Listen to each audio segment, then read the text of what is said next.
personal wonderland of suburban kids everywhere. A place of curiosity and imagination. A minefield of anthills and lost Hot Wheels. A peaceful refuge where the greatest childhood memories are made.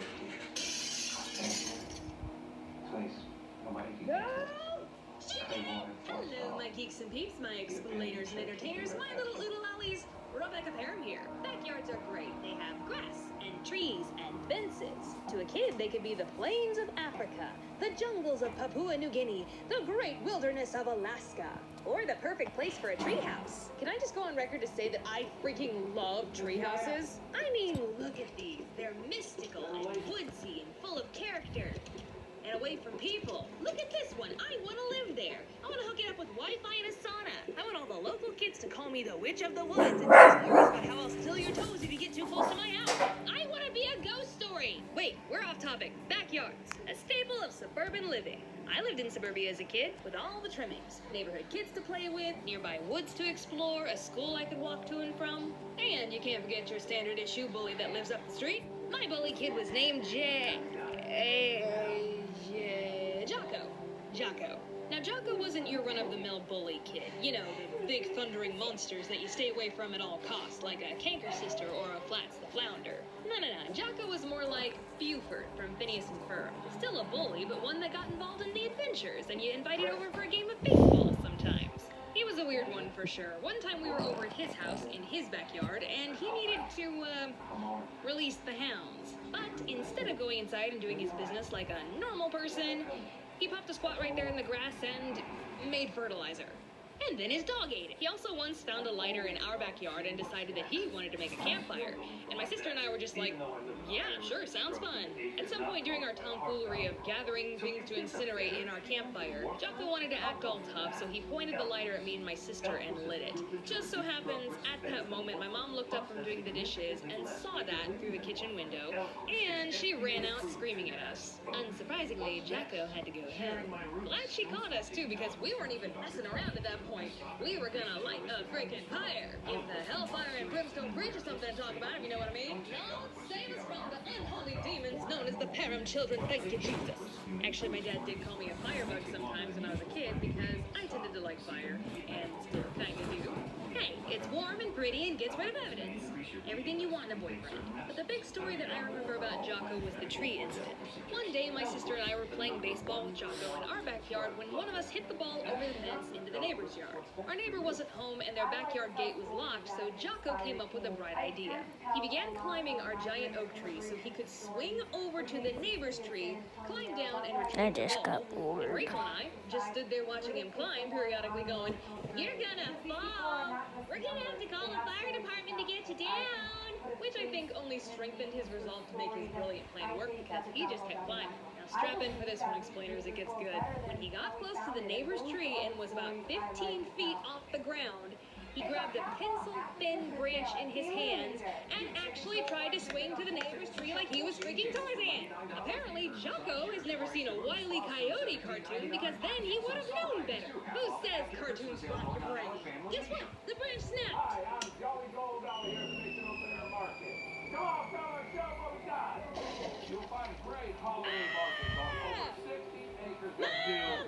Jocko had not only fallen, no, he had crashed through the neighbor's wet bar, which the cruisers tell me is a better order for the running water and the coast of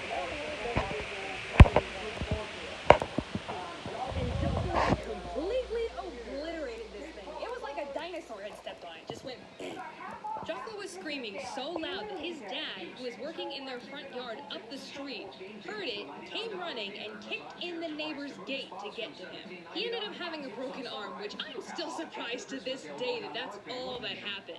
From the damage that I saw to this wet bar, I'm surprised he's not dead. There should have been some fractured ribs or brain damage or something. Well, I guess if you're meant to hang, you won't drown. He also had to pay the neighbor back for the wet bar, just to add insult to injury. Rolling on with the theme of breaking things, my sister and I actually did the childhood cliche of breaking a window with a baseball. You thought that opening skit was just a witty farce, huh? No, actually happened. My sister and I were in the backyard playing baseball with the neighborhood kids. Big surprise there. I was pitching, she was batting. I tossed her the ball, she hit it, it veered off to the right and crashed right through my parents' bedroom window. And everyone in that backyard, except Rachel, hit the deck. My parents came racing outside and found my sister standing there with bat in hand, completely flustered. Both of my parents were mad, but my mom told Rachel to go get her piggy bank because she was gonna pay for it. But Dad jumped in and said, "Hey, that's not fair. It was an accident. Every kid gets to break one window with a baseball." Yeah, that was my dad for you. He never forgot what it was like to be a kid, so he wanted the most fulfilling childhood for us, including all of the classic mistakes, like breaking a window with a baseball. Sorry. So now I gotta tell one on me, about time I suppose. When I was about 9 and should have known better, I'd sometimes pass the time in the backyard by taking an old fence post, laying it over the side of our raised garden beds, and jumping on the end of it, launching an array of different materials into the air. Rocks, pebbles, grass, sticks, anything. This is what we did before we had the internet, kids. One day, I really wanted to launch a ball off of my makeshift catapult, but there was a problem. The ball would roll off of the fence post before I could launch it. Physics. Who knew? And in order to complete my little experiment, I needed an assistant. Oh, David! My little brother David was about 3 at the time and was very susceptible to suggestion, which worked out perfectly for me. Not so perfectly for him. I told him on the count of 3 he was going to put the ball on the fence post so I could quickly jump on the other end before it rolled off. Simple enough, wouldn't you say? But when I counted to 3 to commence our experiment, he did something a little unforeseen. He leaned down directly over the fence post to very carefully place the ball. And by the time I looked over and saw him doing that, it was too late. My entire weight came down and the fence post smacked him right in the face. Well, I'm dead. I bequeath everything to my Teddy Ruxpin. David rightfully screamed at the top of his lungs and ran inside to Mom and Dad, who were not happy at all. David's whole face swelled up and there was a puncture wound on his cheek that was maybe an inch away from his eye. And he still has a scar there to this day. I got in a lot of trouble and my parents yelled at me that I could have blinded him, even though it was an accident. He wasn't supposed to put his face over the catapult. But I felt really bad, to the point where I still felt bad years later into adulthood when someone would bring up this story. But now, I've animated it and shown it to 1 million people. So it holds no more power over me anymore. Animation, my antidepressant. So yeah, backyards, imagination, magic, wonder, childhood trauma, you get the idea. But seriously guys, go spend some time outside, get some sunshine and fresh air, it builds character. It's also really good for your mental health. Anyways, thank you so much for tuning in, but wait a minute, Editor Becca here. I've got some things to tell you before we officially tune out. I'm gonna be at PAX South again January 18th through the 20th in San Antonio, Texas. I'll just be walking around Secaucus and say hi. I'm also gonna be a featured creator at VidCon London, February 14th to 17th.